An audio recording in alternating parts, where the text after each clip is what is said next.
Hello, I'm Timmy1000 and welcome to my 76 budget builds.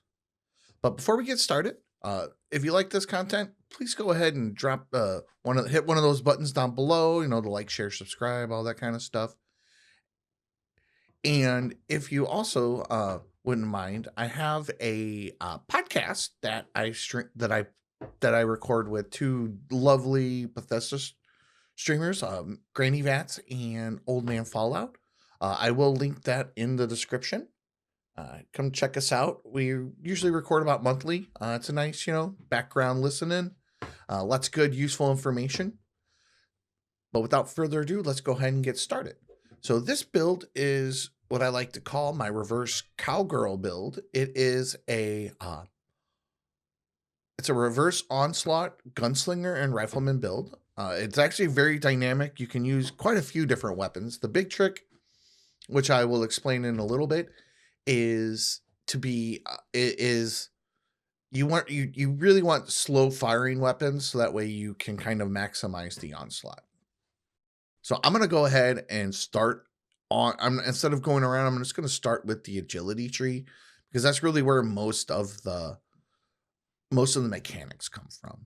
So what makes this reverse onslaught is actually Gunslinger Master 3. This is kind of the most integral part of the deck.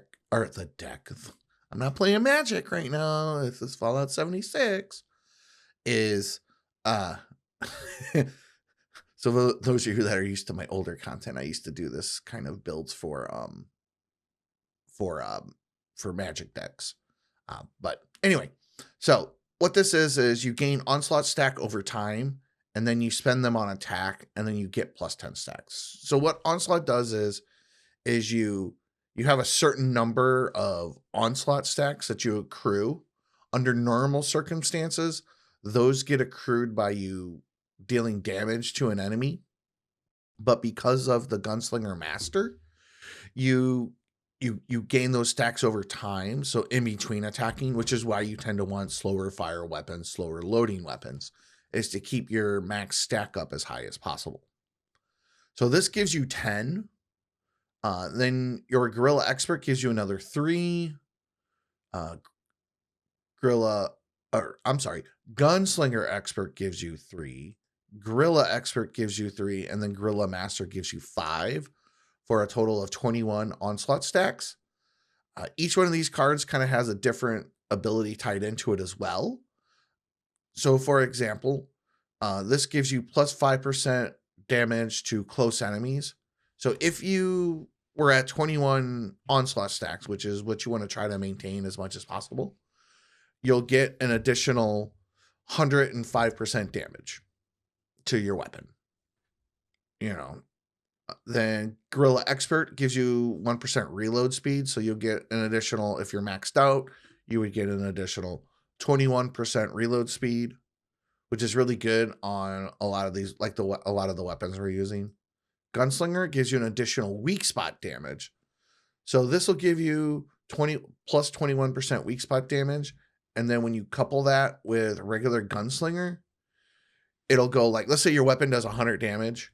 You get the plus 12% from Gunslinger, which will do 112.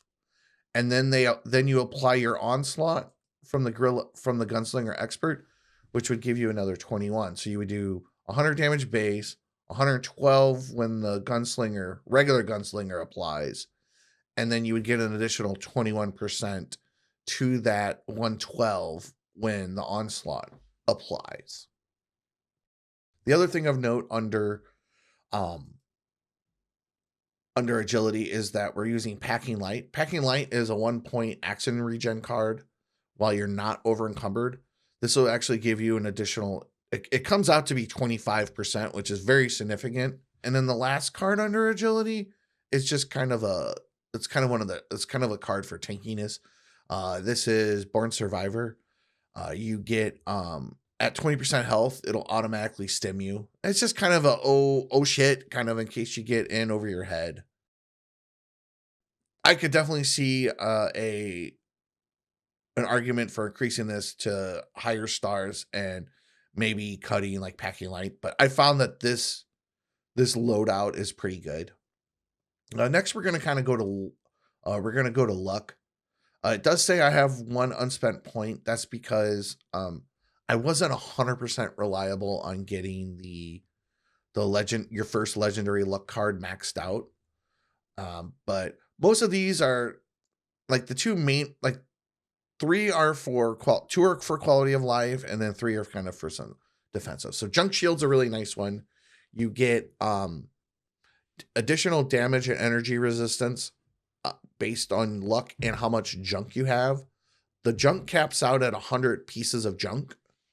So what I actually wound up doing was I actually wound up going to the Rusty Pick, which is a spot that you can buy legendary weapons from. And I bought a junk item called Vault Steel with my legendary script. I bought 100 pieces. I locked it into my inventory. And now I don't have to worry about my junk dropping when I die and then this card being useless. At 6 luck with 100 pieces of junk, it gives you about 90 energy and damage resistance for 1 perk point, which is really good. We also have Ricochet, which gives you a chance to deflect damage back.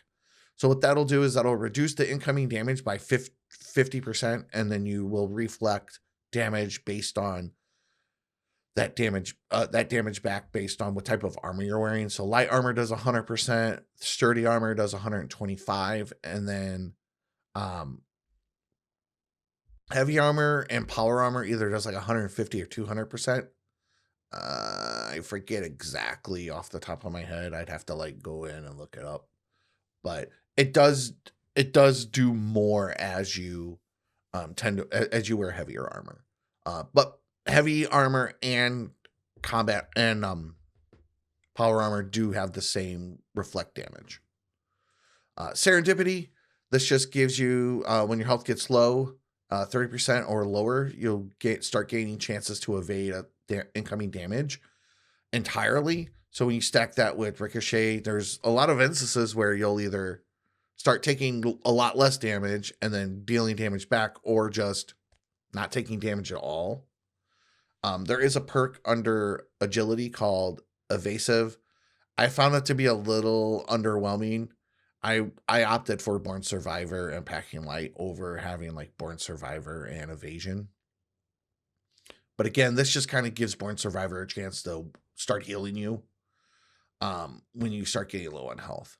Scrounger, while most of our weapons do print ammo for the most part, it is good just to have just to help you kind of be able to build it up faster. So that way you don't have to worry about running out or if you switch weapons. And then Cap Collector, since we are an early game character, every bit of caps that we can get is helpful. And this will give you a significant increase to the amount of you'll find on enemies and in containers. With the luck of 6 that we have, it's usually about 10% more. That doesn't seem like a lot, but it adds up over time. Then moving on to intelligence. So there's actually 2 other perk cards that I held, but I wound up running this as far as the main build was concerned. Scrapper is very important early game. In fact, I still have it in my loadout on the character. I just don't have it in here. So you could very easily just go with like 40% and then Scrapper if you wanted, if you find that you're getting a little tight. But I didn't need to. I got a bunch of Demolition Experts and perk packs, so I just went with this. Inspirational is actually the one I picked out of the vault. Just helps you level faster, and we do want to level faster. There are a couple other options you could consider here, but this one's really good. Then under endurance, I mean, we're doing Iron Stomach, because at 13 endurance, this gives us about another 90 energy and damage resistance, which is really good. We also have natural resistances. This will give you fire, cryo, and poison damage resistance. It gives you about 35 to 40 based on your endurance. It does fluctuate a little bit because like if you wind up getting like something that does buff your endurance, it will increase it.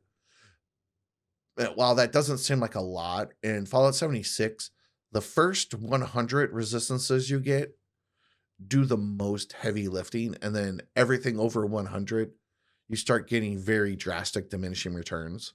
So like going from level 100 0 to 100 resistance does a lot more damage reduction than going from level 100 to 200. Now, again, level 100 to 200 still does a lot. It really isn't until you get about 400 that you really start noticing the drop off. But so like having 35 fire or poison resistance will do a lot more than will be notable over not having it at all. Next up is fireproof. This just reduces explosive damage incoming by 45% and fire. Ironclad. Since we're wearing matching armor, this is going to give us 50% buff to our armor's resistances. It states 25, but if you wear a matching set, it doubles. Wherever possible, you want to wear a matching set of armor. Just to be able to maximize this. I understand there are instances where you might get good legendary drops or something. So you might want to reconsider how much you invest in this if you go that route. Next one is Thirst Quencher. You get extra AP based on endurance. Again, 1 point. It gives us about 75 to 90 additional AP, which is pretty significant. Life Giver gives you more HP based on your endurance. It's about 100, 125 extra endurance or light hit points, which is a very significant boost for 2 points. And then the last one that we have here is True Hiker. It's just going to reduce the weight of food and drink by 90%.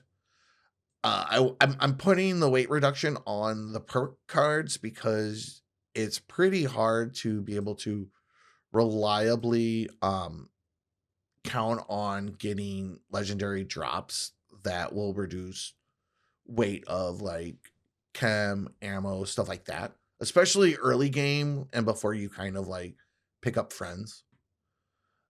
So I actually added True Hikers. We have Bandolier, which does 90% reduction for ballistic ammo, and then Traveling Pharmacy because that does it for chems for any 8 items. You tend to accumulate ammo, food and drink, and chems a lot while you're running around the world map.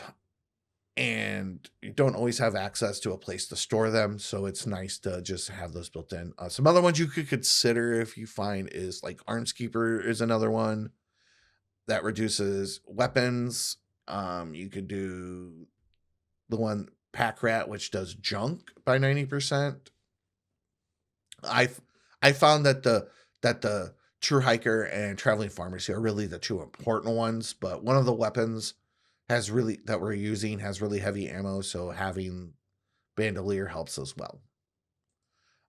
So under Perception, we're running Skeet Shooter. That gives us for 1 point. It gives you way better accuracy and spread. Outside of that, Number Cruncher, most of our weapons cost like between 20 to 30 AP. So this will give you anywhere from 40 to 50% base damage increase before any other effects apply. So it's for 3 points, that's a lot. Tormentor. So you deal plus 20% damage per crippled limb. So like, let's take a human, for example. They have a head, a torso, 2 arms, 2 legs. So that's 6. That is 6 limbs that can be crippled. And if they're all crippled before they die, that's an extra 120% damage. We are using ballistic weapons, so we will cripple limbs pretty quickly. Tank Killer, just armor penetration. You always want armor penetration because this will increase your damage based on their resistances by an additional 40%. Awareness for VATS accuracy. This is a VATS-based character, and at 13 perception, this will give us about an additional 45% accuracy. And then Concentrated Fire. Concentrated Fire is in here again for VATS. We're also tending to use it on more like tankier enemies, more boss fights, Because what'll happen is you'll build up your onslaught stack to 21 or 30, and then as you're firing, it'll start going down and you'll start losing damage. This will help compensate. It will also help increase your accuracy as well. So this is more for like boss fights. You could use like Center Masochist or Downranger as well. But this is kind of what I decided to go with, and I've been really happy with it. Under strength, we have Barbarian. For 1 perk point, it gives us about 65 damage resistance, physical damage resistance. It's not like Iron Stomach or Junk Shield where it gives you energy and physical damage. If you happen to use Power Armor, it will go up. But at 10 strength, it gives you about 65, which with the armor that I've been running around with, having the extra physical resistance has been very useful. Again, I already spoke about Travel Elite Pharmacy because, you know, stim packs are heavy. Easy target. This just gives us plus 75% damage if the target is crippled at all. So it doesn't matter how many limbs are crippled, just that a limb is crippled. Bandolier, just to reduce weight. And then Scatter Shot. What this will do is this will help us get Tormentor to trigger more. Because as we deal damage to a limb, it will spread 20% of that damage to all the other limbs. Again, this is better for more tanky enemies. The smaller, like the mob enemies, you tend to take out in one shot anyway. But this is more for like high-level super mutants, Scorch Beast, event bosses, that kind of stuff. So when you hit level 50, you unlock your first perk point slot, and you get 50 perk coins that automatically allow you to up it to level 2. I highly recommend using a special one that is not charisma. Any of the other 6 is fine, because as you can see, all of our specials, well, okay, maybe not intelligence, but unless you're doing energy weapons, but strength, perception, endurance, agility, and luck are all over 5. So therefore, you'll be fine to use any of those. I also scrapped pretty much all of my perk cards to get this all the way leveled up. I was consistently able to get it to level 3, which gives you 3 extra luck. But I got lucky on this run, and I was able. There were a couple of perk packs in the shop, in the Atom shop, for free that I was able to get. And those were able to give me enough to max it out. But you definitely can get it up to the 3rd star. On this build, that would actually just get you, I would probably drop, if you're only at 3 stars, I would probably drop it down to there. And drop Scrounger late game. Because this only gives you 3, you get 2 extra perk points for the last star. We are not running any mutations because I wanted this build to be something that was consistent and replicatable, and I just found that you weren't able to do that with mutations. Like, you either have to go into radiation zones and get them like by chance. While in theory they're in player vendors, I often find that that they tend to be kind of cost prohibitive. Like the ones that I tend to find for 100, 200 caps tend to be the ones that aren't useful. All the useful ones are either being held to be given away to other players or friends, or, you know, plus if you're playing on console, like you just don't consistently have access to them, at least not until you start doing raids and stuff. But here's the basic stats for the character. We have 475 HP. We have 288 AP. We have a 305 carry weight. These are the resistances with the heavy leather armor as I have it configured. It's solid. I found that it does, again, for daily driving, does great. There is one set of armor that you can get reliably that is better. It's just you get gated by some of the crafting materials you need to be able to make it. So I opted to not put that in this video. But most of the game, I was running this hunting rifle that I got from the Wayward quest line. There's actually you can get a hunting rifle or a 44 revolver out of the vending machine when you finish the elusive crane. I went with the hunting rifle because it had anti-armor.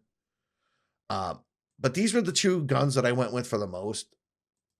I went and bought the 44 revolver plan, the heavy leather armor plan, and the hunting rifle plan, all from the vendor bot in Flatwoods. There's actually a trick that you can use to learn all of the mods for the leather armor, which if you have scrapper equipped, which I will show when we go in game. But again, if you can, I got the hardened receiver on them. Those are the ones that do the most damage. Again, we're not really banking on having a bunch of criticals or anything like that because we're kind of, we're a little tight on like perk slots.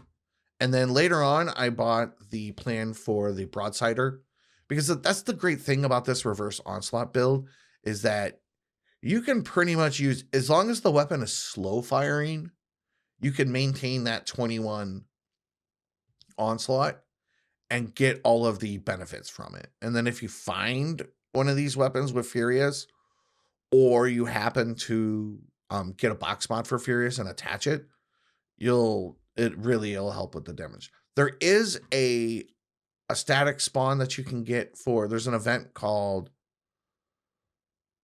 Most Wanted that happens at Nuka World on Tour where you can get a single action revolver or a lever action rifle. The lever action rifle is called the Western Spirit. It's really good, and it has Furious built in.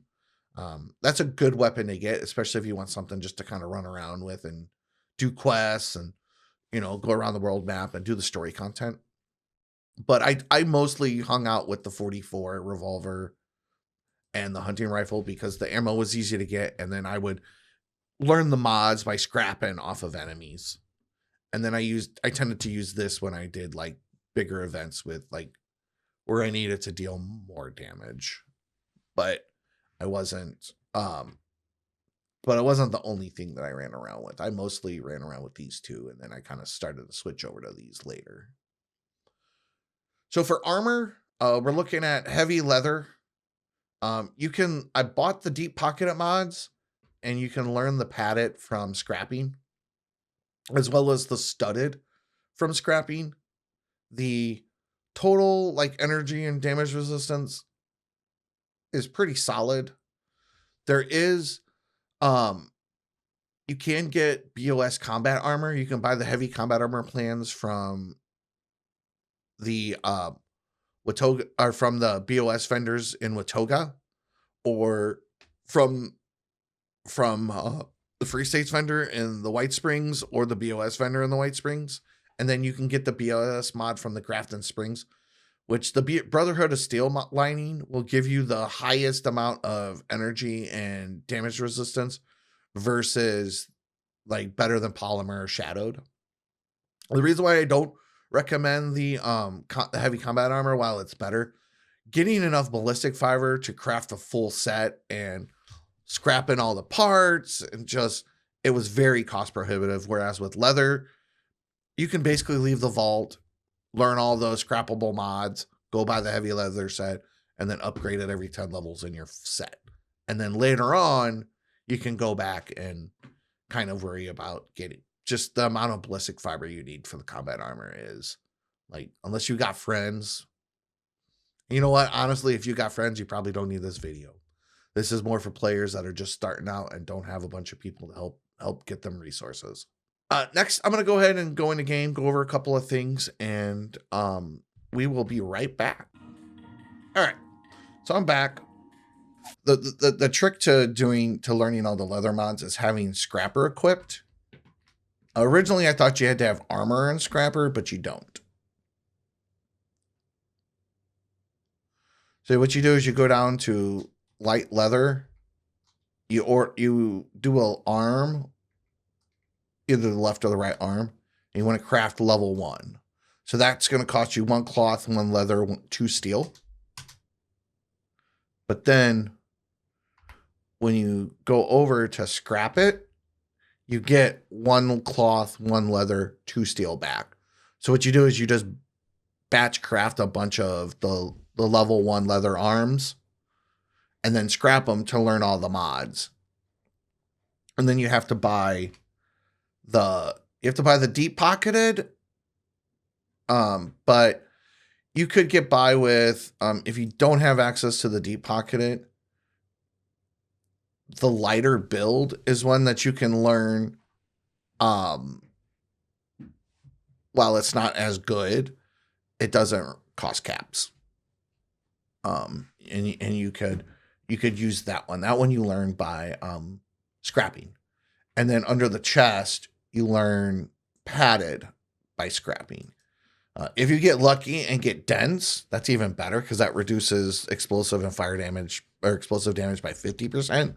But I found the padded's kind of good enough. And then I got the resistant lining for the vault suit. That you pick up by going to Camp Venture, which is over here on the map. And then you have to access the Overseer stash. That's where you get the resistant lining. That's the best one you get that doesn't require flux. It'll give you plus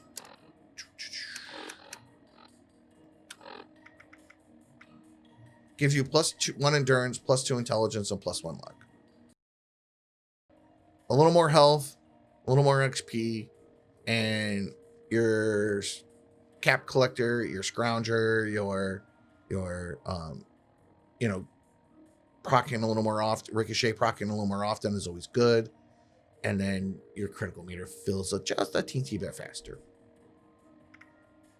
But as you can tell with the build as it is, I mean, I've got 440 energy damage resistance. I've got really good energy resistance, which later in the game you tend to start seeing a lot more plasma and laser rifles than you do early.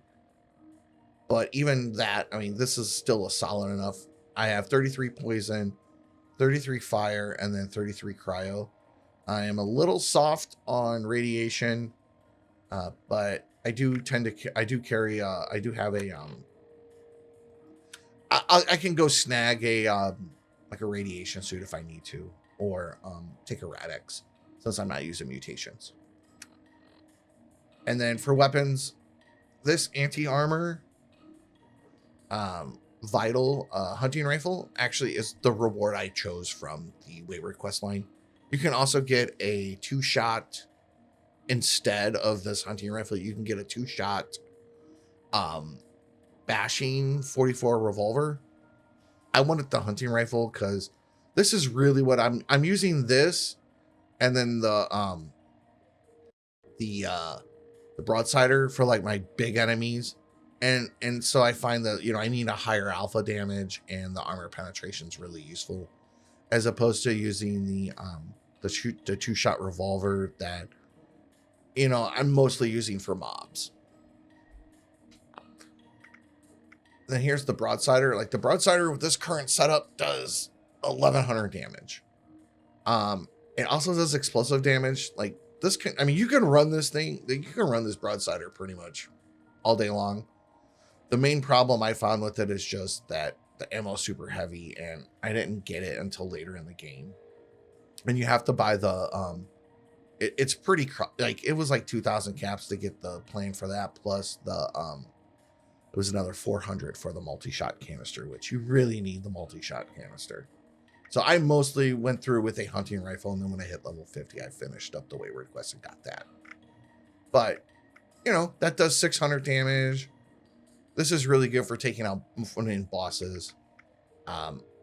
There's a Western Revolver. It's, again, I just got the plan for it. It does good damage. This does solid damage. And then this doesn't quite do as much as the 44 Revolver, as the Western Revolver. But I was able to learn the mods for this a lot sooner. So the hunting rifle, again, also the mods were a lot easier to get. And then actually right before I was recording, I did a a most wanted plan or a most wanted event, and I got a Gunther's Big Iron. Gunther's Big Iron's really good. I mean, as you can see, it doesn't quite do. I mean, it does more damage than a lot, you know, than a regular Western revolver or the 44. It just uses 45 rounds, which if you're gonna start using the lever action, like, it's really good to go with it. So you can just have one ammo type, especially if you get the Western Spirit, which they both are a drop from the same event. So I a lot of times will just run with the Western Spirit and the Gunther's Big Iron once I get them. But again, I wanted everything to be reliable.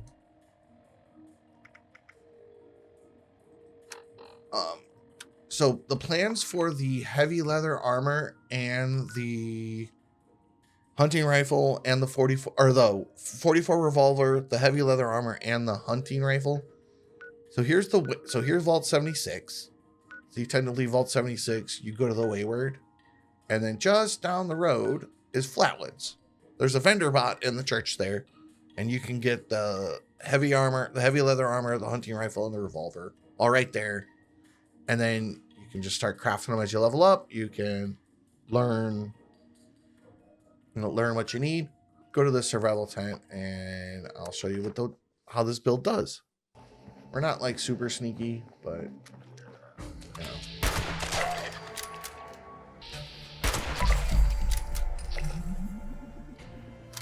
Again, we're doing pretty good.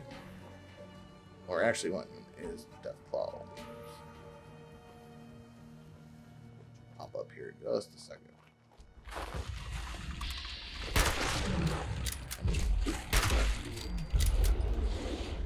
You see the damage numbers. You know, I mean, we're two-shotting them from sneak. So now I'll pop up whether I'm not having a sneak.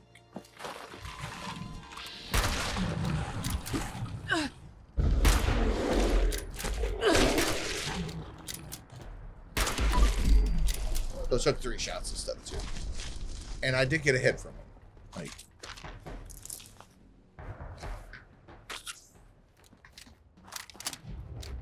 but he, you know, I mean, I'm not getting one shot at by him. I'm able to deal with them pretty reasonably.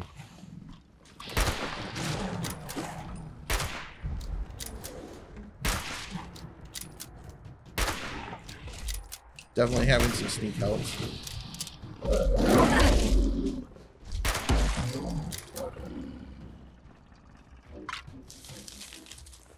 You know, you just don't want to let yourself get ganged up on, especially by those. But those are some of the hardest enemies in the game. So, I hope that you find this helpful. And if you're a new player, and you see me online, I am on a couple of the play discourse for 76. I'm more than willing to help you out.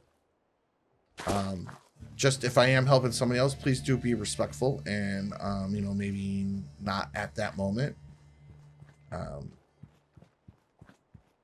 But we can definitely get you going. But yeah, it does solid. I'm really been happy with it.